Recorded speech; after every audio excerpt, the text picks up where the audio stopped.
ഏറ്റവും പ്രിയപ്പെട്ട വൈദികരെ, സിസ്റ്റേഴ്സ്, വിശിഷ്ട വ്യക്തികളെ, പ്രമുഖ നേതാക്കളെ, മാതാപിതാക്കളെ, സഹോദരി സഹോദരന്മാരെ,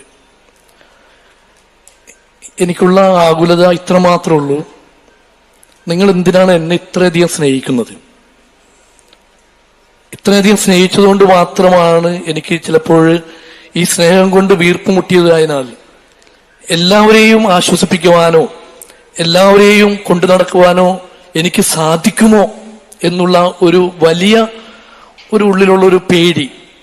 ഞാൻ എങ്ങനെയാണ് എല്ലാവരെയും ഒരേപോലെ സ്നേഹിക്കുവാനായിട്ട് സാധിക്കുക? കൂടുതൽ സ്നേഹിച്ചു കഴിയുമ്പോൾ ചിലർ പറഞ്ഞ്, അച്ഛാ കരച്ചിൽ വരുന്നു. ഇത് തന്നെയാണ് എൻ്റെ അനുഭവം. കാരണം കോട്ടപ്പുറം രൂപത എന്ന ഈ വിശിഷ്ട രൂപതയെ നയിക്കുവാനായിട്ട്